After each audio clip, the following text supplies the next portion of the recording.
안녕하세요. 저 목소리 들리시나요? 예, 들립니다. 네, 확인 감사합니다. 네, 저는 오키 월간 세미나 담당자 김지원이라고 하고요. 네, 오늘 세미나는 저희 오키에서 가장 많은 비중을 차지하고 계시는 SI 개발자들의 커리어 전환에 대해서 이야기해 보려고 해요. 네. 아무리 지금 개발자 구인난이라고는 하지만 이직 결정이 쉬운 건 아니잖아요. 근데 그 어려운 결정과 과정을 먼저 경험하시고 현재 서비스 회사에서 CTO로 근무 중이신 현철님의 이야기 함께 들어보려고 합니다. 네, 그래서 오늘 세미나를 통해서 앞으로의 경력 관리에 대해서 점검해 보실 수 있는 좋은 기회가 되기를 바라고요. 그러면 지금부터 현철님 모시고 오늘 세미나 시작하겠습니다. 박수로 맞이해 주세요. 네, 안녕하세요. 네, YGL 컴퍼니 CTO 현철이라고 합니다. 예, 반갑습니다. 오키에서 저도 이제 SI 할 때 오키 상당히 많이 들어갔었는데 이런 자리로 이렇게 발표자가 되니까 상당히 좀 너무 어색하네요. 예, 뭐 간단하게 뭐 장표 넘어가면서 제 소개하면서 시작을 할게요. 저는 한 22년 경력차 개발자고요. 처음에 스포츠 토토라는 회사 2000년도에 들어갔다가 그 사수의 꼬임으로 웹 에이전시 창업의 길을 들었어요. 그러고 나서 얼마나 그 사수한테 원망을 했었는지 모르겠는데 한 10년 정도 이제 SI 개발을 했죠. 예. 근데 SI라는 걸 몰랐어요. 그 당시에는. 처음에는. 처음에 이제 이게 개발이구나 하고 난 개발자야라고 했는데 나중에 가면서 왠지 내 대학 동기들하고 나는 뭐가 다른 거지? 뭐 이런 의문을 가졌죠. 그러다가 이 뒤에도 이제 저희 여정을 설명드릴 텐데 이제 라인플레이라는 라인 계열사로 들어갔다가 그다음에 카카오 프렌즈 거치고 스타트업 CTO로 이제 활동을 하기 시작했어요. 지금 현재는 와이즐리 컴퍼니라는 회사의 CTO로 있고요. 개발은 오래 하다 보니까 백엔드, 프론트엔드, 모바일 전부 다 할 수 있는 사람이 되었죠. 그러니까 풀스택을 무조건 해야 된다는 뜻은 아니고 오래 되다 보니 자연스럽게 제 경우에는 자연스럽게 이제 기술 스택이 좀 이제 넓어지는 졌던 것 같아요. 그래서 오늘 순서는 커리어 스토리, 현실 점검, 서비스 회사 이직의 여정, 이력서 코칭 사례, Q&A 요 순서로 할 건데요. 커리어 스토리 영역에선 제 커리어에 대한 이제 설명을 한번 드리려고 그래요. 그러니까 저도 이제 SI를 오래 했었기 때문에 거기서 어떻게 어, 커리어 체인지를 할 수 있었는지 뭐 그 과정을 보면서 지금 들으시는 분들한테 어떤 인사이트가 생겼으면 하는 마음이고 현실 점검은 이제 지금 내가 머물러 있는 SI의 생태계 그리고 서비스 생태계 그 두 개가 완전히 다르거든요.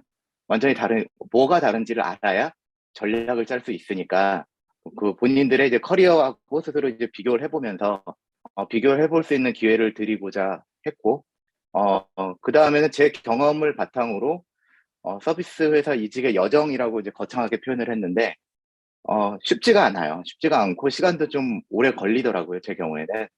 그래서 그 여정을 그 단계를 극복해 나가는 그런 과정들을 좀 같이 좀 논의를 해봤으면 좋겠고 또 제가 이제 스타트업 CTO인데 지금은 그 전에는 이제 라인하고 카카오에서 팀장을 했었어요. 그래서 면접관으로 이제 많이 들어갔었으니까 그 관점에서의 면접관에서의 관점으로 지원자 평가할 때 어떤 것을 봤었는지 그런 부분을 좀 공유를 하려고 해요. 그리고 이력서 코칭 사례 한 3분 정도 이력서를 보내주셔서 개인정보는 다 블라인드 처리하고 그냥 봤거든요. 봤더니 전형적인 패턴이 나오긴 나오더라고요. 네. SI에 머물러 계신 분들이 작성하는 주된 실수? 그러니까 SI에서 할 때는 상관없는데 그 좀 더 다른 바닥인 서비스 회사로 지원을 할 때 하지 않으면 좋을 만한 것들 그런 부분들에 대해서 제가 체크 포인트를 몇 개 했고 그다음 Q&A인데 한 30 몇 분이 지금 질문을 다 올려주셔가지고 그 물론 이 강의 내용은 세미나 내용은 그 내용을 바탕으로 제가 만들긴 했어요. 중간에 받아서 그 부분 전부 다는 못할 것 같은데 어, 되도록 많이 좀 하려고 해요. 근데 이제 그 Q&A까지 하게 되면 1시간이 넘어갈 것 같아요. 그래서 여러분들 좀 의견을 받아서 저는 1시간 넘어도 상관없는데 그 Q&A 전까지는 제가 1시간에 좀 끊어보려고 하고요. 그 뒤로는 자유롭게 본인 의사에 따라서 더 계속 남아 계셔도 될 것 같고요. 예, 제 커리어 스토리 좀 말씀을 드릴게요. 저는 닷컴 버블이 한참일 때 시작을 했어요. 병역 특례로 운이 너무 좋게 이제 병역 특례로 했는데 아무 생각 없이 좀 대부분의 이제 20대 남자분들, 그 여자분들도 그렇겠지만 좀, 좀 지성이 없는 스타일이었죠. 그냥 대학 다니고 끝나면은 알아서 취업되고 군대는 가야 돼 말아야 돼 뭐 이런 고민을 하고 근데 개발은 재밌으니까 동아리에서 동아리 회장 했었거든요. 컴퓨터 동아리 회장을 하면서 계속 그때 뭐 CC도 해봤고 계속 이제 학회 같은 것도 많이 나가봤고 대학 생활을 아주 이제 즐기기만 했는데 이제 IMF 오면서 현실을 좀 자각해야 되는데 그때도 자각이 안 돼서 하다가 근데 운이 좋아서 병특례 업체에 그냥 들어가게 됐어요. 네, 손쉽게. 그렇게 해서 이제 준비 전혀 없이 취업에 대한 준비 없이 사회인으로서의 준비도 전혀 안 된 상태로 병역 특례 그러니까 개발자가 됐죠. 그 당시에는 MFC 윈도우 프로그래밍을 학부에서 좋아했어서 MFC 중심으로 좀 그러니까 학교에서 이제 과제 같은 걸 많이 했었고 취업하고는 이제 JSP 개발자였어요. 그 당시 PHP, JSP, ASP 그 3대장이 있었는데 세 개를 다 할 수는 있었지만 그래도 왠지 자바가 땡겨서 예, 뭐 특별한 이유 없었어요. 그냥 자바가 좀 좋아서 JSP 개발을 했었습니다. 그 다음에 이제 진짜 무지성으로 이제 창업을 했어요. 그 팀장이 같이 나가자고 해서 창업을 했는데 지금의 창업하고는 좀 스토리가 다른 것 같아요. 20년 정도 전의 얘기니까 지금 현실하고는 좀 많이 다를 거예요. 그 홈페이지 구축하고 웹 에이전시였는데 홈페이지 구축하는 사업이었어요. 근데 이게 이제 다른 말로 풀어보면은 주문 제작형 홈페이지였고 웹 에이전시라는 게 웹 SI죠. 지금으로 표현을 바꿔보면은. 근데 이제 그래서 좀 잘 벌렸어요. 실제로 돈을 잘 벌고 했었는데, 카페24가 갑자기 급성장을 하고, 또 어디죠? 그 코리아 센터에서 하는, 뭐 그런 이제 위자드 방식의 웹 빌더 회사들이 나오면서, 점점 이제 고객이 막 빠져나가더라고요. 그리고 거기에 이제 서버 한 대 홈페이지 100개 넣어놓고 이제 비즈니스를 했었는데 중국 해커가 한번 들렀다 가셨어요. 그 DB를 싹 날리시고 그래서 아직도 기억나는 게 진짜 40시간 정도를 IDC에 들어가서 복구한다고 복구되긴 됐는데 복구한다고 40시간 동안 그 소음 있는 데서 이제 막 했었죠. 예. 그러다가 이제 결혼을 하게 됐는데 너무 이제 불안정한 거예요. 그 SI로 프로젝트를 하면 선급금을 받죠. 선급금을 받고 운이 좋으면 중도금을 받고 금액에 따라 좀 계약에 따라 다르겠지만 중도금을 받지 않으면 이제 잔금 3대 7 정도로 하게 되는데 그 마지막 7을 받기가 너무 어렵더라고요. 근데 그걸 예상으로 근데 생활비는 매달 똑같은 금액이 나가야 되는데 저는 그 수금을 하러 다녀야 되는 입장까지 되니까 너무 불안정해지고 건강에도 좀 타격감이 좀 오고 예. 그래서 이제 폐업하고 이제 취업을 했는데 하던 일하고 비슷한 일들을 하는 회사를 가니까 이제 SI죠. 예, 본격적인 이제 SI 개발자가 됐어요. 그때 이제 3대 막장이라고 하는 데들도 들려봤고 근데 3대 막장이 아니어도 다 비슷하더라고요. 예. 그리고 좋은 성과를 냈어요. 근데 그때는 제 개발 능력이 이렇게 모자란 편이 아니어서 그리고 좀 열심히 하려고 했기 때문에 그래서 뭐 해마다 연봉도 좀 많이 오르고 그래서 요 정도면은 나쁘지 않은 수입이 됐다라고 하는데 계속 이제 마음속에서 불편함이 느껴지는 거예요. 그래서 내적 갈등의 시작이라고 했는데 저는 이제 주도적으로 어떤 문제가 있을 때 문제 해결을 하고 싶은 거죠. 개발자니까. 개발자 아니면 엔지니어니까. 가설을 세우고 가설을 검증하고 실험하고 그 결과를 내는 그런 사이클을 하고 싶었고 환경이 되면은 되는 대로 하고 되지 않으면 되지 않는 환경이 되지 않음에도 불구하고 이제 일을 해내려고 좀 노력을 했어요. 그리고 내가 만든 프로그램이 많은 사람들한테 쓰이고 거기에 대해서 또 피드백이 오고 욕이 왔던 뭐가 칭찬이 왔던 그 피드백을 가지고 저는 또 또 패치를 하고 그 다음 버전을 만들고 그래서 나하고 어플리케이션 하고 이제 약간 물화일체 같은 이제 하나처럼 되고 싶은 이런 마음이 있었는데 이제 SI의 체계에서는 제가 받는 피드백은 이제 PM이나 PL을 통해서 이제 받는데 이제 감림의 이제 요청 사항들이었죠.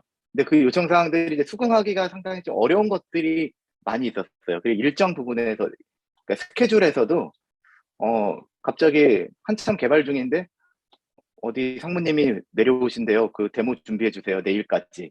뭐 이런 일들.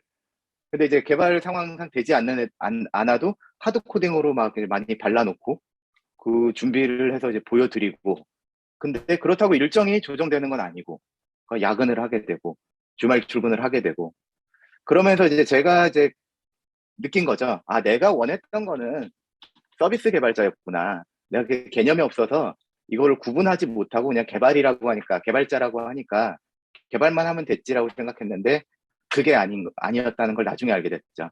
뒤늦게 깨닫고 그다음에 좀 준비를 시작했던 것 같아요. 그래서 이제 마냥 이제 그때 제가 처음 시작할 때는 네이버는 쉽게 갈 수 있는 회사였거든요. 그 저희 동기들도 많이 갔었고 저희 교수님이 네이버 CTO셨기 때문에 그냥 이제 교수님 따라서 연구소를 갔으면은 들러서 보면 지금의 네이버 검색 엔진 개발팀 요런 자리에 제가 있었을 수도 있었던 거였죠. 그 10년 전만 해도 그 판단이 들었던 거였죠. 그래서 좀 찔러봤죠. 그러니까 지인도 많고 하니까 찔러봤는데 저의 커리어를 하는 곳이 없었어요. 그 빅테크 기업이라고 불리우는 지금의 여기 위에 있죠. 네카라 쿠베 뭐 이런 데 급에서는 제 커리어를 원치 않더라고요. 그래서 이제 공부를 하기 시작했죠.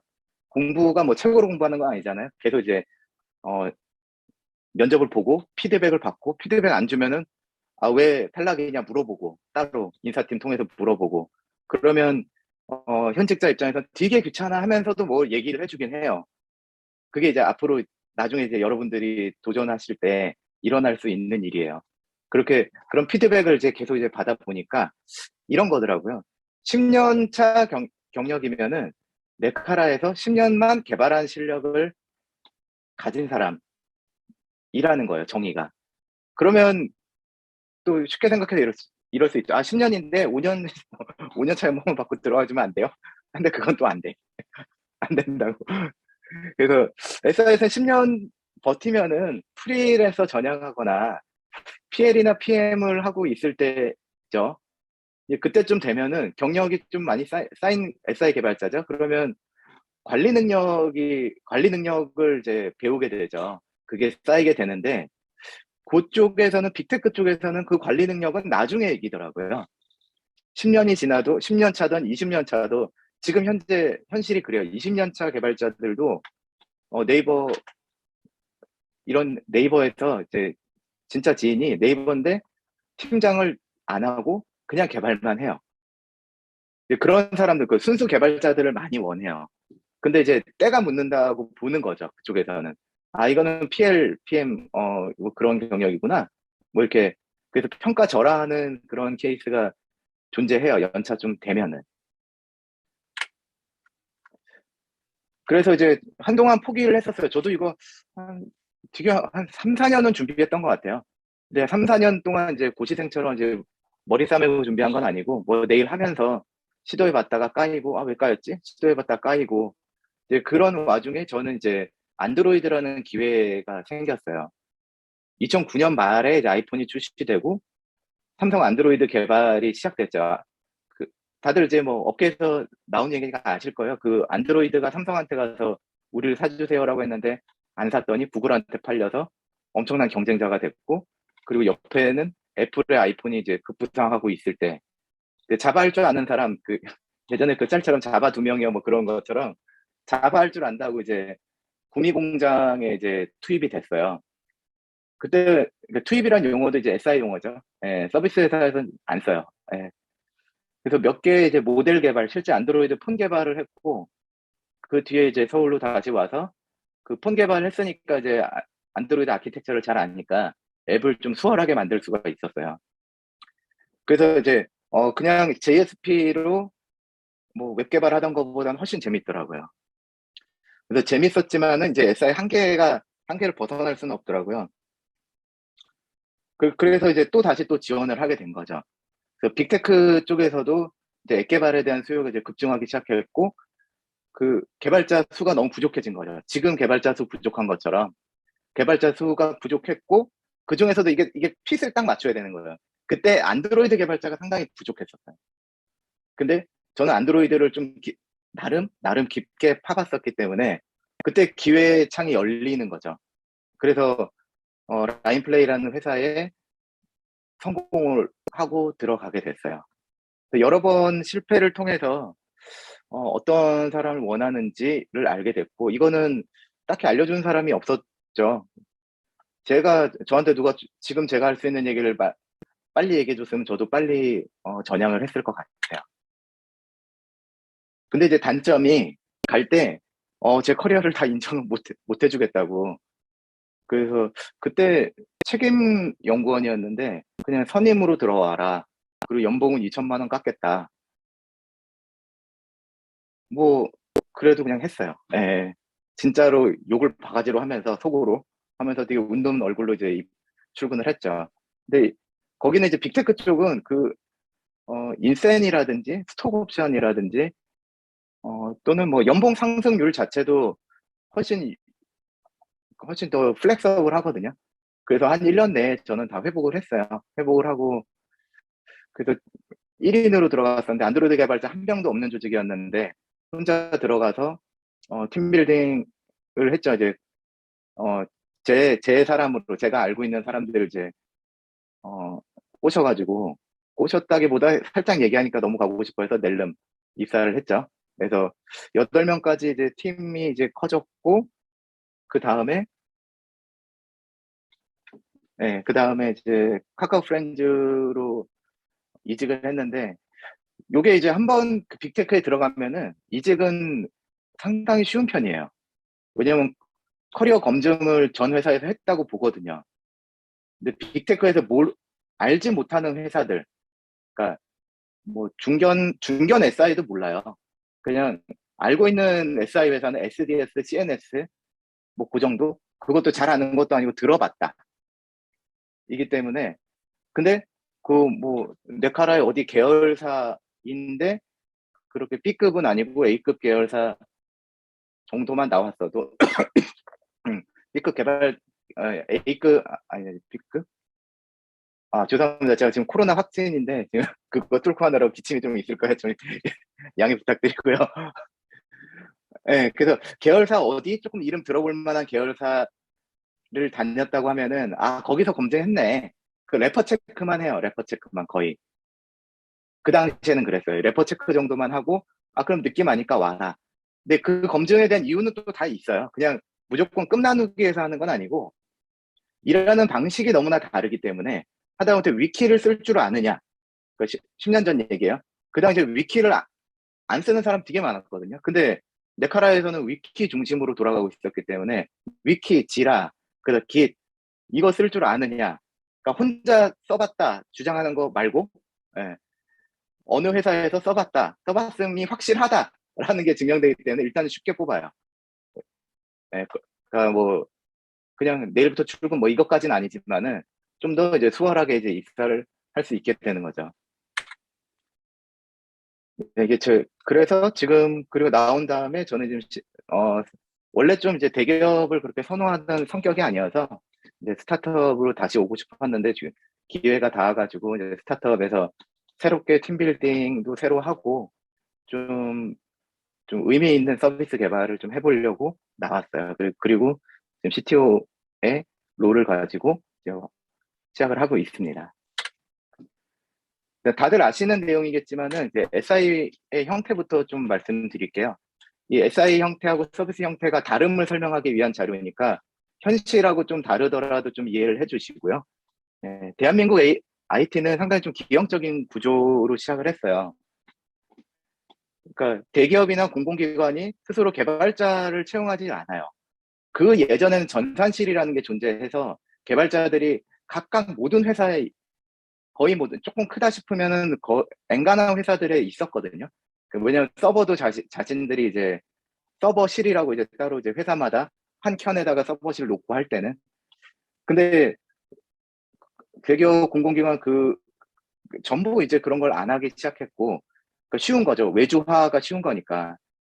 그리고 대기업은 또 효율성을 목적으로 그룹 사내 개발 회사들을 만들죠. 뭐 삼성, LG, 그리고 또는 뭐뭐 정보통신, 뭐뭐 FIS, 또 뭐 그런 비슷한 이름들로 요즘은 좀 다른 이름 쓸 수도 있지만, 근데 이제 그 회사들이 다시 재하청을 주고 재하청을 주게 돼요. 그래서 제일 피라미드 하단에는 이제 프리랜서 집단이 있었고, 저도 이 프리랜서를 많이 해봤어요. 그래서 뭐 KT나 SKT 이런 데서 제 거의 이름 없는 소방수 역할로 이렇게 좀 많이 해봤죠. 근데 돈은 괜찮아.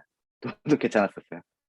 그 당시에도 제가 그냥 한 달에 1,000만 원을 벌겠다 마음을 먹으면은 벌 수 있었거든요.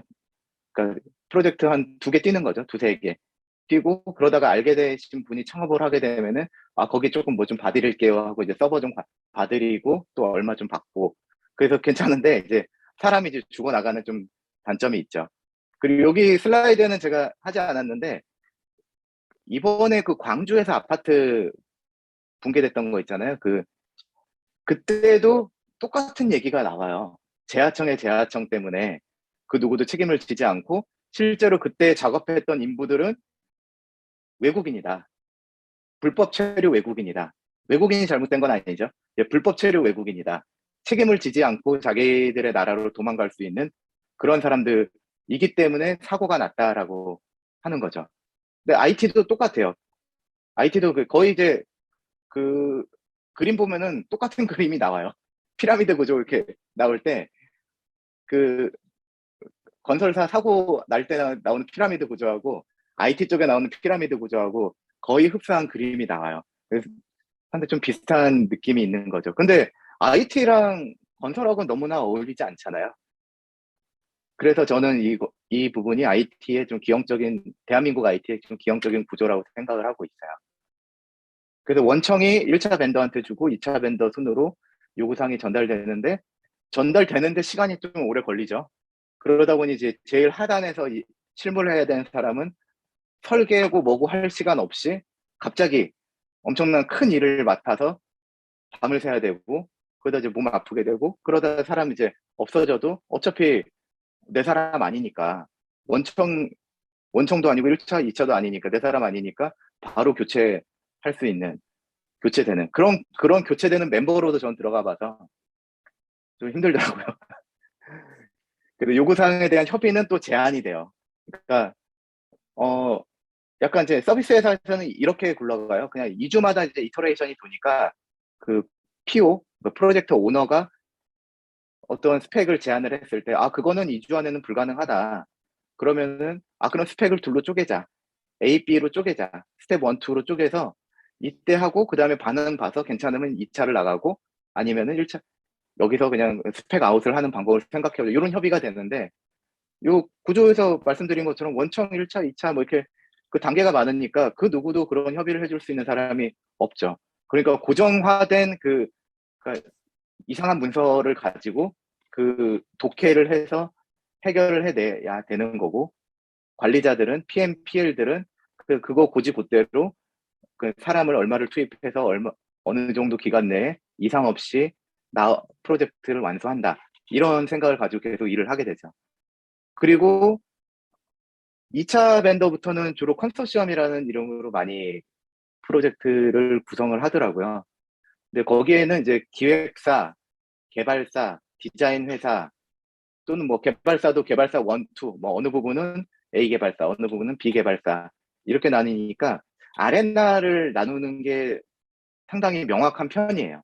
이게 서비스 회사는 아레나리 조금 불분명할 때가 있어요. 우리 다 같이 팀으로 하는 거다. 이거를 도와줄 사람, 뭐 이러면서 이제 그게 아름다운 모습이기도 하지만 SI에 익숙하신 분들한테는 그거는 확실하게 나한테 어사인된 게 아닌데요? 뭐 이런 생각이 들게 되는 거죠. 네, 다시 이제 SI로 돌아와서 아레나를 나누는 방식으로 일을 하게 되니까 이른바 그거를 이제 선긋기라고 표현이 돼요. 서비스 회사에 다니다 보니까 SI에서 오신 분들이 그러다가 평가가 안 좋게 나요. 제 일이 아닌데요. 저거는 뭔데요? 뭔데? 이 말 때문에. 그냥 하면 되는데, 하고 내가 했음을 어필하면 되는데, 그걸 이미 처음에 선긋기 하다가 이제 문제가 되죠.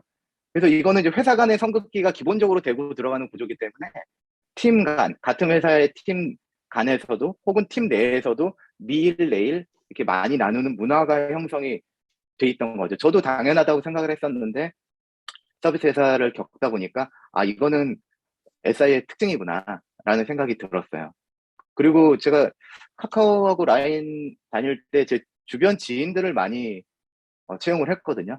그러니까 제가 약간 이제 노력을 해서 예, 나 같은 나하고 비슷한 경험을 했던 분들한테 기회를 좀 더 주자라는 생각으로 많이 이제 열 몇 분은 제가 채용을 한 것 같아요. 제 팀이 아니라 다른 팀이라도 소개를 해서라도 채용을 많이 했는데 꼭 저 성급기 때문에 뒷말이 나왔어요. 예. 그렇게 달라요. 서비스랑 SI는. 그리고 개발자 이제 성장, 개발자 능력, 개발 능력 그 파트를 봤을 때 개발 트렌드에 맞는 기술 스택을 쓰지 않죠. 예.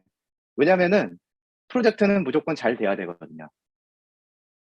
그게 잘 안 되면 이제 큰일 나죠. 예. 오픈하기로 했는데 오픈을 못했다. 이런 거. 또는 오픈했는데 다시 롤백을 할 정도로 버그가 심각하다. 이러면 큰일 나기 때문에 예전 프로젝트에서 성공했던 기술을 그대로 이거 검증된 거다라고 이제 사용하려는 경향이 좀 강하고 프로젝트 중심의 개발이 아니라 요구사항 만족을 하기 요구사항을 만족시키고 그 검수 확인서에 사인을 받는 게 이제 최대 목표죠. 아, 그래야지 돈을 받고 회사가 굴러가니까. 그리고 2차 프로젝트를 해도 그러면 2차 프로젝트 할 때는 뭐 새로운 스택으로 하나요? 아니죠. 지난번에 잘 됐던 걸 하는 거죠. 그래서 지난번이 1년 전이고 그 지난번은 또 1년 전 거, 그 지난번은 1년 전 거. 그러면은 진짜로 지금 10년 전 스택으로 돌아가는 거 되게 많을 거예요. 왜냐면은 어 이력서 그런 이력서를 많이 받아봐요. 예.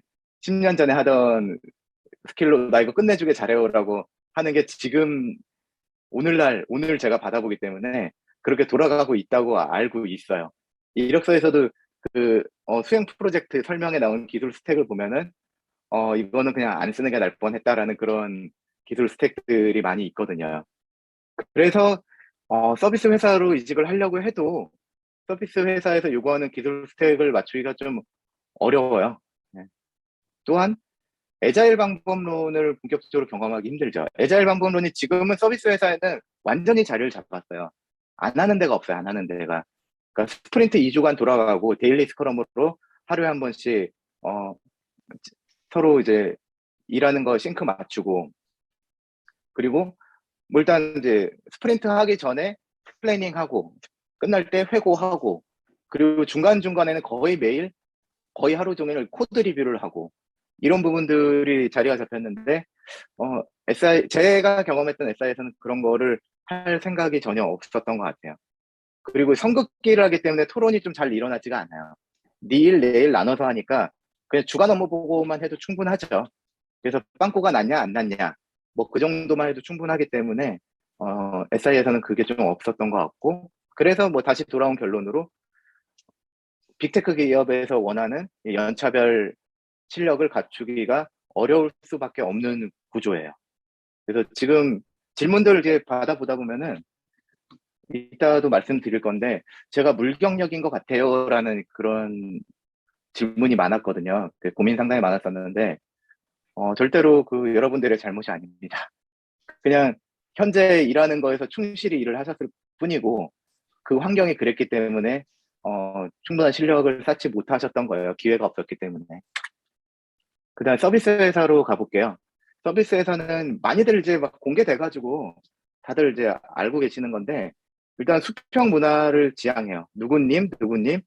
뭐 카카오 같은 경우는 영어 이름을 쓰죠. 그리고 그게 이제 입사할 때 가이드로 나와요. 호칭 가이드. 그래서 누구님께서도 아니다. 어, 누구가 했다. 뭐 하셨어요. 뭐 이 정도까지. 그 정도까지만 허용된다. 그게 아니면 이제 피플 팀이라고 하죠. 인사팀에서 어, 지적하죠. 그렇게 쓰시면 안 됩니다. 물론 여기서 형 동생도 하면 안 되죠. 친하다고 형 동생이라고 해도 안 되고, 그리고 대리 과장 부장 또는 뭐 선임 책임 수석이라는 것도 없어요. 그냥 다 거의 이름으로 다 끝나죠. 예. 그래서 이건 또 이유가 있어요. 이렇게 해야지 토론이 잘 되기 때문이에요.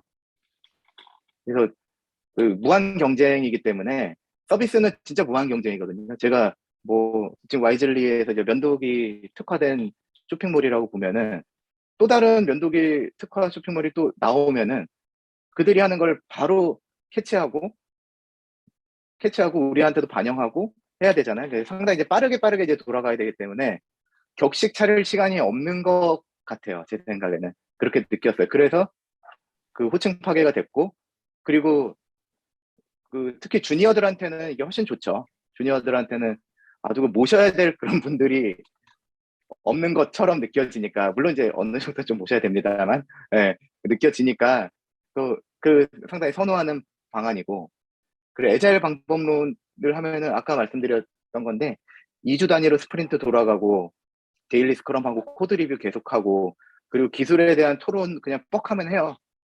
그래서 네가 아냐, 네가 내 말이 맞냐, 네 말이 맞냐 해보고, 그럼 어디 자료를 한번 같이 찾아보자. 그럼 그걸 가지고 토익 프로젝트를 해보자. 간단하게 해보자. 그러면은 기술력이 올라갈 수밖에 없는 거죠. 그리고 재택근무 시스템 요즘 뭐 거의 됐지만 재택근무 되게 빠르게 했고, 그냥 재택근무만 2년째요 이러신 분들 되게 많아요. 코로나 초기부터 그냥 다 재택을 한 거죠. 그리고 복지제도도 많이 좋고, 예, 보상제도도 잘 돼 있죠. 특히 이제 스톡옵션 같은 기회는 서비스 회사들한테만 있죠. 그러니까 하청받아서 하청받아서 이제 비즈니스를 하는 경우에는 스톡옵션을 줄 이유도 없고, 준다고 받아서 좋을 것도 없죠. 그래서 이제 서비스 회사는 로켓이라고 표현하잖아요. 네, 작게 시작해서 딱 이제 위로 솟을 수가 있기 때문에 그런 스톡옵션이라는 보상 제도를 잘 활용하고 있는 편이에요. 그리고 그래서 이제 비교적 마음 편하게 일할 수 있어요. 특히 눈치를 상당히 적게 보고, 요즘 스타트업은 그런 것도 많아요. 그 무제한 연차 무제한. 그리고 뭐 재택근무하니까 당연히 이제 코로나에 대해서도 좀 마음이 편하죠. 예. 그리고 사수제도는 나중에 제가 든 건데, 요즘 사수에 대해서 많이 그런 니즈가 있는 것 같더라고요, 주니어들이. 근데 사수는, 되게 옛날에는 있었던 것 같은데, 요즘은 사수 이런 걸 잘 모르겠어요. 제가 경력 초기 때는 사수가 있었거든요. 누구 책임하고 너랑 같이 다니면서 이 프로젝트를 잘 해봐. 뭐 이런 게 있었는데, 어, 서비스 회사에서는 사수라는 게 딱히 없어요. 왜냐면 팀으로 하고 팀 내에서 서로서로 배우는 거니까. 사수하고 부사수라고 하면 이미 상하 관계가 성립이 되잖아요. 근데 이건 그냥 다 수평이기 때문에 그게 없어요. 그래서 저보다 저연차한테도 배울 수 있고, 예.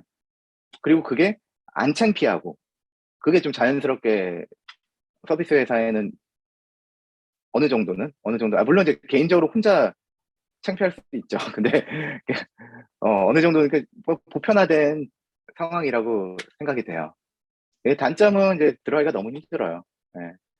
기술 수준이 높아야 되고, 들어가서도 연차 그대로 인정받기가 좀 어려워요. 왜냐면 바닥이 다르니까 뭐 그럴 수도 있다고 봐요. 특히 이제 SI 경험은 인정받기 어렵고, 그 경험이 이제 발목을 잡게 되는 거죠. 오히려 연차가 높아질수록 더 불리해지는 경향이 있는 것 같아요. 이제 다만 이제 도메인 전문가는 좀 예외예요.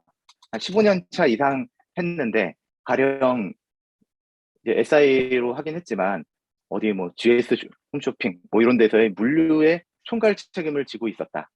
그러니까 총괄 PM이었다. 라고 하면은 그런 분들은 케이스가 다르죠. 그런 분들은 그 전문가로서 이제 서비스 회사에 갈 수 있죠. 뭐 마켓컬리 이런 데 가실 수 있는 거죠. 그 좀 SI 개발자는 좀 수동적으로 보이는 경향이 있는 것 같아요. 왜냐면은 약간 시키는 일을 서비스 개발자 대비 의견 제시하면서 하는 게 아니라 시키는 일을 하는 거에 좀 익숙해져 있어서 인터뷰 볼 때 드러나는 거죠. 인터뷰 볼 때 뭐 질문 없어요? 했을 때 질문들을 질문 없고 뽑아만 주세요. 뭐 이런 느낌으로 나오니까 그런 것도 안 좋아하거든요.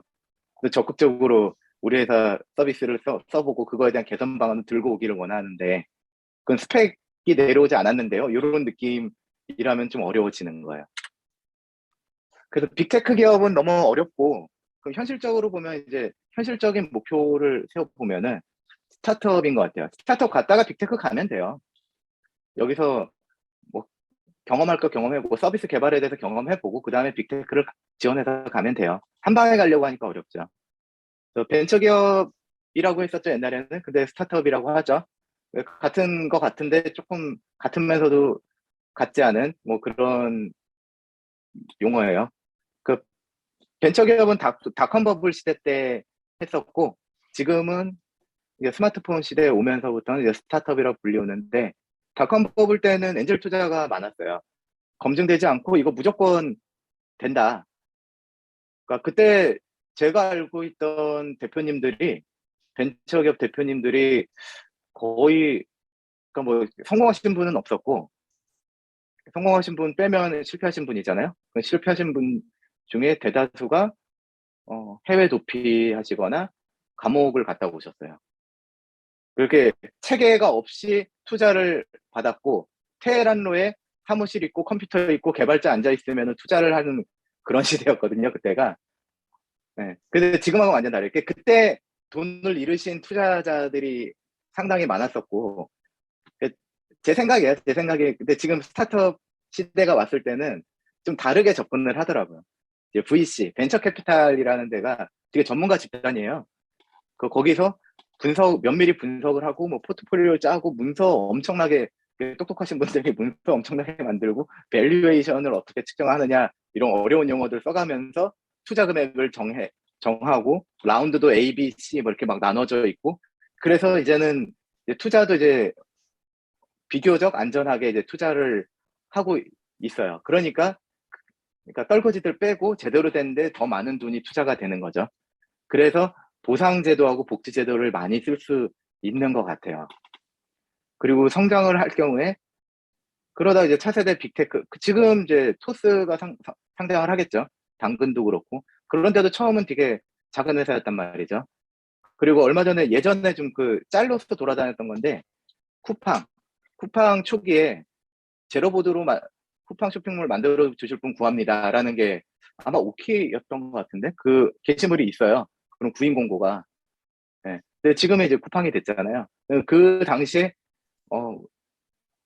그 확인된 바는 아니지만 그때부터 진짜로 제로보드로 해주신 분이 그때부터 지금까지 남아 있었다면은 그 갑부가 돼 있겠죠. 근데 저는 개인적으로 이제 라인 상장하기 끝 무렵에 라인에 조인을 해서 조금 받았어요. 조금 받고 집 이사할 때 살짝 보탤 수 있을 정도의 예. 근데 좋더라고요. 그게. 왜냐면은 그 일을 해서 SI 할 때는 그때 제일 뭐 개인적으로 제일 힘들었었던 부분이 내가 내일 어디로 출근할지 모른다. 파견이 많으니까 내일은 왔는데 모레는 모르겠다라는 거하고 그리고 보상에 대해서 연봉만 가지고 얘기하죠. 연봉만 가지고 내가 프로젝트 올해 이거 해서 A 등급 받았으니까 올려달라라고 하면은 올려주냐 마냐 아니면 더 준다고 하는데 옮겨가고 뭐 그렇게 했었고 이제 부가적인 그런 베네핏을 받는다는 느낌은 좀 없었거든요. 한 번은 인센티브를 좀 받아본 적은 있어요. 지금 수량으로 받아봤는데 빅테크에서는 인센티브가 뭐 그런 소량의 단위가 100단위는 아니에요. 예. 1000만 원 이상의 단위로 나오고 스톡도 되면 대박. 예. 또는 안 되더라도 기분은 되게 상당히 좋은 수준의 그런 금액이 이제 나오게 되죠. 그래서 그 두 가지 SI하고 이제 스타트업 비교를 조금 했고요. 실제로 지금 계신 분들은 이제 서비스 회사로 커리어 체인지를 하고 싶으신 분들이라 생각을 하고 그 여정을 한번 시뮬레이션을 한번 해볼게요. 한두 달 만에 되기는 어려워요. 예. 당연하죠. 아니, 뭐, 다른 일을 해도 이 정도의 지금까지 얘기했던 이 큰 차이가 나는 그 영역에서 옮기려면 한두 달 만에 될 리가 없겠죠. 예. 그래서 일단은 자기 자신한테 한번 물어봐야 되는 것 같아요. 내가 정말 개발을 좋아하는 거냐? 아니면은 그냥 직장이니까 일만 하면 된다. 근데 그거의 수단 중에 하나로 개발이 있다. 인지 그런 걸 한번 좀 보셔야 될 것 같아요. 또는 내가 그냥 이 직장에 만족하면 만족해도 되거든요. 예. SI 나쁜 거 아니에요? 그냥 바꾸고 싶다고 하시니까 제가 설명을 드린 거지. 나쁘지 않아요. 거기서 돈 잘 벌고 특히 프리랜서 전형에서 금융권에 프리랜서 상당히 잘 번다고 들었어요. 금융권 프리랜서 개발자들. 예. 뭐 그것도 좋은 건데 이제 개발 자체에 막 딥다이브 하고 나면 약간 개발 덕후 같은 그런 느낌을 가지고 있다면 스스로가 그럼 이제 딥다이브를 언제나 할 준비가 돼 있는지 그런 마음가짐을 한번 체크해 보시고 그 중요한 게 팀플이에요, 팀플. 학교에서 학부 때 이제 조별 과제를 다들 해보시잖아요. 그때 누구는 무임승차하고 누구는 캐리하고 누구는 뭐 복학생 선배는 와서 그냥 밥만 사고 뭐 그런 여러 가지 역할들을 했었는데 그 당시에 어 본인은 어떤 포지션을 스탠스를 잡고 있었는지 이런 것도 한번 생각해 보시고 그리고 개발자들 사이에 개발자 커뮤니티 사이에서 좀 인기가 있는가 약간 이상한 말 같긴 한데 왜냐면 개발 덕후들끼리만 모이기 때문에 네. 개발 덕후들은 약간 사회성이 이렇게 막 좋은 분들은 아니잖아요. 그래서 그 사람들끼리 모였을 때 같이 협업이 잘 됐었는지 네. 그런 부분으로서 제가 질문을 한번 넣어봤어요. 서비스 회사 채용 프로세스는 그냥 다 비슷해요. 예. 서류 전형하고 코테나 과제 전형을 보고 기술 인터뷰하고 최종 인터뷰. 경력자인 경우에는 회사에 대한 설명을 해주는 그런 시간을 따로 가져요. 이제 커피챗이라고 하는데 이제 코로나 오면서 이제 콜챗이라는 이름으로 하죠. 예. 저도 처음에 이제 서비스 회사 알아볼 때 커피챗을 하자고 했는데 그게 인터뷰인 줄 알고 가서 이력서 들고 와서 엄청 어필하고 막 했는데 다 끝나고 나서 자 그럼 지원하시겠습니까? 라고 물어봐서 네? 라고 하고 돌아왔거든요. 그래서 이게 서로 이제 간보기 단계를 한 단계 더 낫다고 보면 돼요. 경력자인 경우는 그런 게 좀 있습니다. 신입이나 주니어는 잘 없어요. 예. 그래서 먼저 이제 기본 준비사항, 예. 코테하고 이제 과제 전형을 과제 전형 과제를 안 받았으니까 당장 준비는 못 하겠지만 이제 준비를 해야겠죠. 이제 코테는 주로 해커랭크 요즘은 해커랭크 가지고 연습하더라고요. 그러니까 JS, 뭐 자바 이런 선택해서 연습을 하고 거기서 최대한 좀 등급을 올리는 준비를 하시면 되고 근데 이제 코테가 너무 자신이 없으면은 과제 전형으로 승부를 보는 것도 괜찮은 것 같아요. 그리고 최신 트렌드에 대해서 좀 학습을 해놔야 돼요. 그 자바스크립트가 요즘 상당히 떠요. 예. 그 이따가 말씀드리려고 했던 건데 그 기회의 창은 자바스크립트예요, 지금. 그러니까 리액트 JS나 백엔드에서는 네스트 JS 쪽이 지금 채용하는 게 제가 봤던 걸로는 상당히 많이 늘어나고 있어요. 이유는 이제 가볍게 MVP를 할 수 있기 때문이다라고 저는 생각을 하는데 그러니까 개발이 훨씬 빠르니까 그리고 결과 보는 게 훨씬 빠르니까 그래서 그 기회 창이 열리고 있으니까 JS나 코틀린을 적어놓은 거는 비교 우위 또는 기본기라고 보이는 거예요. 자바 스프링을 하더라도 자바 스프링이 아니죠. 스프링을 하더라도 자바보다는 코틀린을 많이들 쓰기 시작했어요. 몇 년 됐어요. 코틀린으로 바뀌기 시작한 게. 그래서 그 예전에 카카오에서도 그랬었어요. 그 조직이 크다 보니까 언어를 자유롭게 쓰게 했다가는 이제 감당이 안 되니 그 프레임워크 제한을 걸었는데 백엔드는 스프링으로 제약을 딱 걸었고 근데 코틀린은 오케이. 예, 자바가 아니더라도 코틀린은 한다. 그리고 새로운 기술에 목마른 우리 개발자들은 아 그래 코틀린이라도 할 수 있어 하고 열심히 코틀린을 하는 거죠. 그러면 그 코틀린 저변이 넓어지면은 그분들이 카카오뿐만 아니라 이제 그분들이 이제 뭐 다른 스타트업들을 가잖아요. 그럼 코틀린 가능하신 분 찾아요. 코틀린이 좋아요. 이렇게 하니까 JS나 코틀린을 개인적으로는 추천을 해요. 예. 그리고 가고 싶은 스타트업에 대한 정보를 수집을 해야 되는 거죠. 요즘 뭐 검색 많이 해보면은 좀 그렇게 어렵지 않게 정보 수집이 돼요. 그냥 그 스타트업 고르는 법, 요건 또 되게 다른 꼭지가 돼서 오늘은 다루지 않을 건데, 뭐 그 시리즈 뭐 어디까지 갔는지랑 뭐 있잖아요. 그 공개된 자료 갖고 찾아보면 되는 거고, 그리고 일이 나한테 맞느냐, 뭐 이런 것도 있고, 그리고 제일 중요한 게 지인이 지인. 먼저 가신 그분한테 소개를 받고, 그분한테 설명을 듣고, 들어갈 수 있는 전략도 같이 좀 논의해 보는 게 가장 좋습니다. 이렇게 길게 얘기할 것도 없긴 했어요. 그리고 그래도 정보가 좀 없으면은 서치펌을 통해서 에, 알아보시는 거를 좀 추천드려요. 저도 카카오 이후에는 계속 다 서치펌 통해서 이제 이직을 하고 있어요. 그 준비가 된 이제 어필 포인트가 중요하죠. 어필 포인트. 지금 스타트업에서도요. 그 포지션 하나 열어놓으면은 경쟁률 한 20대, 30대 1 정도 돼요. 그 좀 말이 안 되죠. 부인난이 그렇게 심한데 부직난도 심해요. 근데 그 얘기 나온 게 10년도 넘었어요. 서로 눈높이가 너무 많이 다르고 많은 분들이 SI로 시작을 해버려서 그런 것 같아요. 쉬우니까. 쉬운 게 아니죠. 그러니까 진입이 쉬우니까. 그냥 예전에 그런 거 있잖아요. 그 경력 부풀리기에서 뭐 졸업하고 이제 처음 그냥 들어갔는데 갑자기 뭐 3년 차래요. 뭐 이런 사례들도 많이 있었잖아요. 예.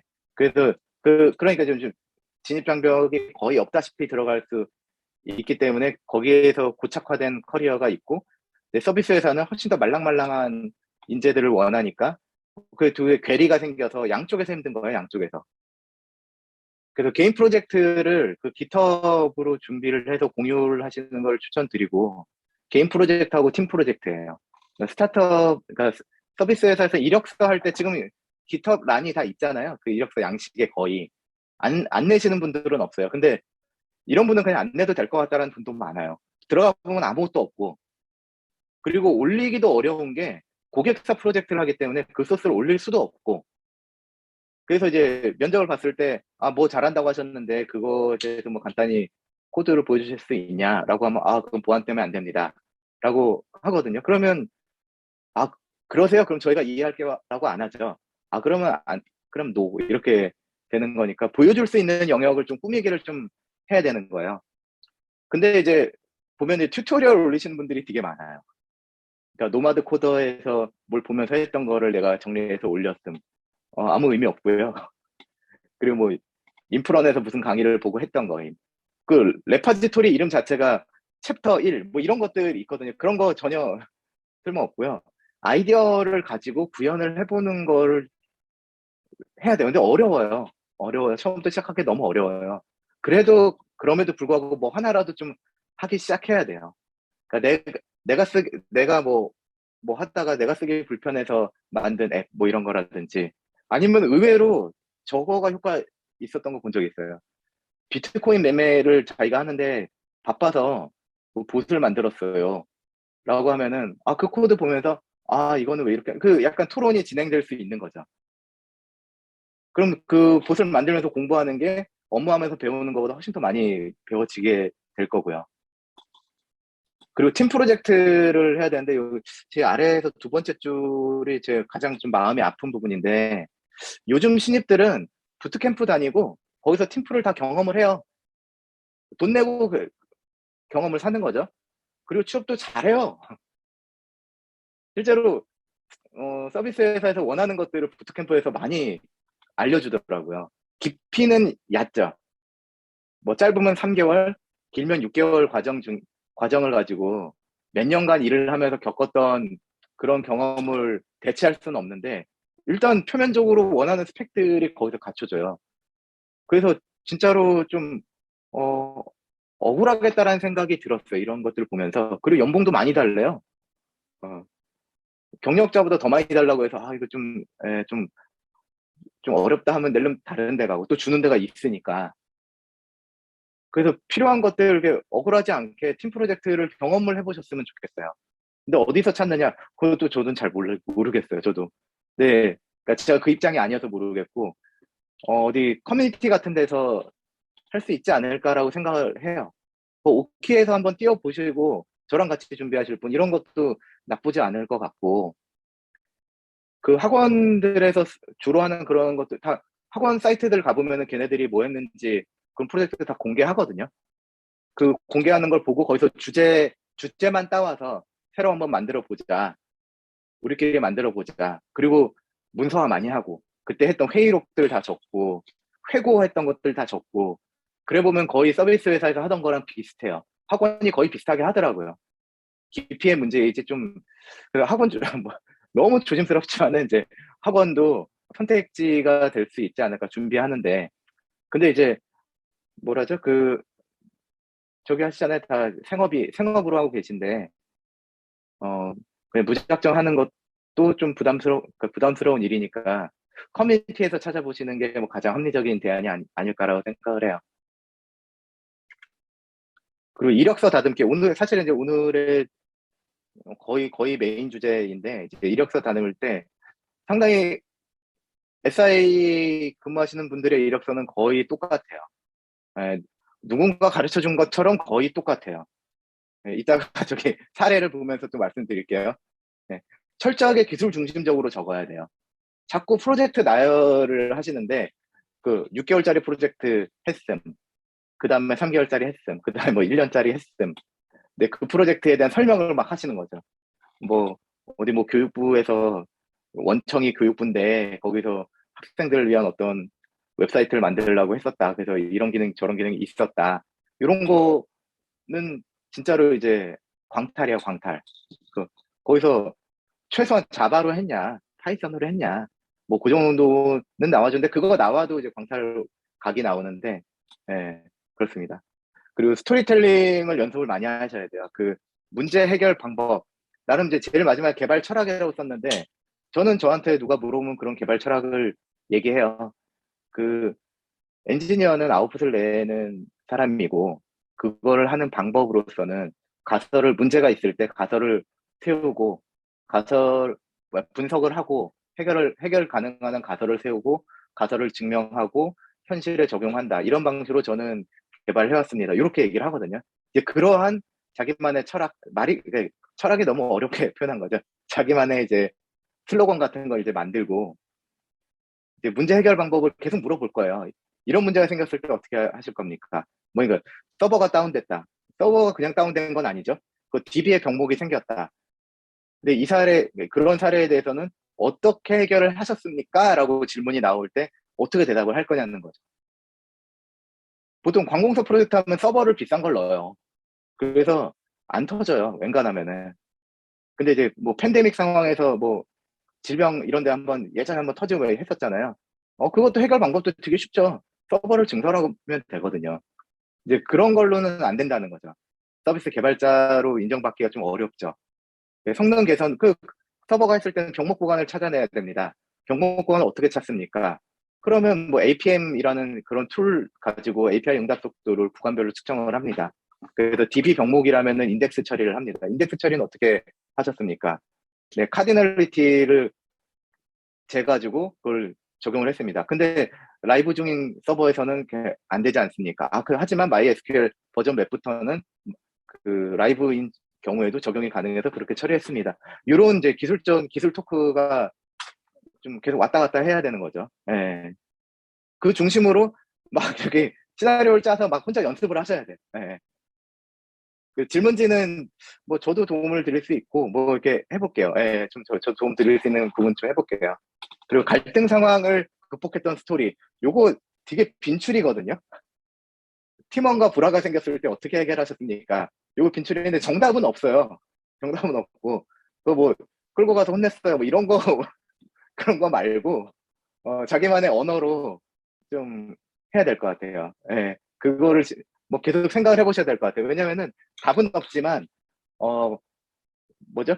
방심하고 있다가 질문 나오면은 저는 갈등이 없었는데요. 뭐 이렇게 해버리면은 그럼 중요한 역할을 안 하셨군요. 뭐 이렇게 그래서 그냥 공격을 막을 수가 없게 되니까 그런 부분 저희 커리어 동안에 있었던 일들 그게 아까 얘기했던 조별 과제하고도 또 관계가 있어요. 조별 과제 누가 뺀질거렸을 때 그 사람 뺀질거리는 사람한테는 그냥 최소한의 잡이라도 줘서 해결을 해서 그걸 갖고 오고 하면 그 다음에 더 주고 더 주고 더 주고 다른 사람들도 그만큼 한다고 포장을 해서 뭐 해결했다 뭐 이런 거 있죠. 네, 그런 식의 이제 자기만의 시나리오를 좀 짜보시기를 이제 추천드리고 네, 1시간이 다 돼가고 있습니다. 아, 예. 그 서류 전형에서는 JD에 나온 기술과 매치가 되는 회사에 지원을 하셔야 됩니다. 당연히. 근데 아닌 경우가 저는 절반 정도 되는 것 같아요. 지금도. 기본인데 안 지키시는 분들이 되게 많아요. 그냥 지금 인터넷 세상이잖아요. 그냥 채용 공고는 다 오픈돼 있고 누구한테는 오픈돼 있으니까 그냥 누구나 넣을 수 있는 거죠. 근데 그 받는 사람 입장에서는 아 이거 안 읽어보고 했구나 라는 생각이 많이 드는 게 한 절반 정도 돼요. 그리고 저도 이제 몇 군데에서 그런 경험이 있었는데 경력 2년 이상인 분들을 뽑는 공고인데 신입이 넣어요. 근데 그게 인사팀에서 그걸 저한테 전달을 자꾸 해줘요. 그래서 인사팀한테 찾아가서 얘기했어요. 신입은 그냥 떨어뜨리세요. 네. 기회조차 안 가는 거죠. 근데 지원하신 분들은 아, 나 서류 광탈됐어라고 생각할 거 아니에요. 그건 당연히 광탈이죠. 조건에 맞는 대로 해야지. 그러니까 당연한 얘기인데 한 번 더 적은 거예요. 그러니까 이거는 조금 더 딥하게 들어가면은 JD에 뭐 리액트를 우대한다라고 써 있으면은 자기가 리액트 과면은 거기를 넣으시면 되는 거예요. 뷰인데 뷰인데 앵귤러인데 넣으시면은 시간 낭비인 거예요. 그게. 그래서 타겟을 정하고 그러니까 기초 조사도 안 돼 있었던 거고 그리고 이렇게 되면 약간 독해력 문제를 의심할 정도로 준비가 안 된 케이스가 되는 거죠. 그리고 서류 탈락 때도 좌절하실 필요 없어요. 회사 많아요. 예. 스타트업 되게 많아요. 예. 또 그러니까 좌절하지 말라는 게 핵심이고 아무렇게나 하라는 게 아니고 예. 그 멘탈 관리 좀 하셔야 됩니다. 예. 한번 떨어질 때마다 이제 멘탈 나가면은 더 하기 힘드니까. 그리고 서류 합격되면은 물론 그 전에 해도 좋은데 그 회사의 서비스를 무조건 써야 돼요. 면접 질문에 100% 나와요. 우리 서비스 써보셨나요? 뭐 질문이 이렇게 나오는 거죠. 저희 회사 구독 서비스를 써보실 때 그 여정에 대한 평가를 부탁드립니다. 불편하신 점은 없으셨어요? 라고 불편한 거를 질문하는 사람은 알거든요. 그거를 찝어내는지를 확인하려고 하는 질문인데 안 써봤는데요? 이렇게 하게 되면 일단 감점이 되겠죠. 실력이 돼도 똑같은 거예요. 그 실력이 비슷한 사람이 다 있으면 서비스 써본 사람 뽑지 않겠어요? 당연히. 준비해야 되는 거죠. 그래서 너무 많은데 지원을 할 필요도 없는 거고 사전에 이제 타겟 조사를 철저하게 하시는 게 좋을 것 같아요. 면접 준비에는 기술 스택에 대해서 물어보고 과제를 통과하면은 거의 그 다음은 그렇게 어렵지 않은 것 같아요. 그러니까 예전 같았으면 뭐 기본적인 건 준비하셔야죠. 그 자바인 경우에는 가비지 컬렉션에 대해서 설명해 보세요. 또는 뭐 OOP 기본적인 클래스와 인스턴스의 차이점에 대해서 말씀해 주세요. 뭐 이런 것들. 뭐 아니면 백엔드 쪽에서는 뭐 그 노에스큐엘에 대해서 어떤 거 써보셨나요? 뭐 레디스가 싱글 스레드여서 생기는 문제는 뭐가 있겠죠? 주의해야 될 점은 무엇이 있죠? 뭐 이런 것들 자료 조사하면 거의 나오실 거예요. 지금 이런 경험들도 많이 이제 공유되고 있기 때문에 그거랑 이제 이력서에 있었던 내용을 기본으로 질문을 하게 돼요. 면접관을 하게 되면은 어차피 시간이 없거든요. 그러니까 이력서를 검토는 해요. 그리고 과제까지 검토하는데 동시에 여러 사람들이 여러 스텝으로 막 진행되기 때문에 이 사람한테 뭐 물어보려고 했더라? 라고 이제 막 리스트를 적어서 들어가지는 않아요, 보통. 그래서 그 현장에서 이제 이력서를 보고 거기 적힌 거를 가지고 이제 질문을 하게 되죠. 그럼 뭐 가령 이제 자바 스프링이었던 프로젝트를 자바 스프링 부트로 바꿔봤다. 뭐 이런 커리어가 있으면은 그때 어떤 점이 좀 불편하셨나요? 어떤 걸 그때 배우셨어요? 뭐 이런 질문이라든지 뭐 그런 게 있어요. 그리고 좀 자주 나오는 건데 그 질문도 주셨던 건데 좀 어려운 게 대용량 서비스에 대한 경험을 상당히 다 요구하거든요, 대부분. 근데 대용량도 아닌데 대용량 서비스를 요구하는 그런 회사들도 있긴 있어요. 지금 JD, 예. 예. 근데 이제 일단은 대용량 서비스를 겪어보기가 어려워요, SI에서는. 그래서 제가 추천하는 방법은 팀 프로젝트를 하고요. 그 서비스를 만든 다음에 걔한테 부하 테스트를 거는 거예요. 그게 하실 수 있는 어떤 유일한 방법이에요. 대용량 서비스라면은 지금 뭐 카카오 만들어 봤어요? 뭐 페이스북 만들어 봤어요? 뭐 이런 거거든요. 그거는 정말 초대용량이고 서비스에 뭐 MAU 10만, 20만 그리고 동접 10,000명 이상 이런 서비스를 해봤어야 알죠. 해봤어야 알죠. 그리고 SI에서 이거저거 다 쪼개가지고 회사별로 쪼개가지고 이제 프로젝트 하게 되면은 나 자신한테 그런 기회가 올 가능성이 상당히 줄어들어서 그냥 좀 순수하게 내가 궁금해서 서비스를 돌려받고 거기에 사용자가 없어서 사용자가 없어서 내가 직접 사용자를 시뮬레이션해서 돌려봤다. 끝이 아니죠. 그러고 나니 결국에는 DB 병목이 발생하는 걸 찾았다. 저는 API도 그 병목이 발생하더라. 그래서 오토 스케일링을 이런 식으로 해봐서 했다. 이런 거 책에는 안 나와요. 책에도 안 나오고 가르쳐 주는 사람도 없고 학원에서도 안 가르쳐 줘요. 부트캠프 아까 뭐 좋은 면이 있다고 했는데 거기서도 그거는 못해요. 그 대용량에 대해서는 그 나름의 그런 시나리오를 가지고 주장을 할 수밖에 없어요. 근데 저는 제가 면접관으로서 그렇게 연습해보고 온 사람은 되게 좋게 보일 것 같아요. 네. 1시간 넘었는데 다들 안 가고 계신 거죠? 네. 예, 코칭 사례는 이제 이력서 코칭 한 세 분 정도 제가 해봤어요.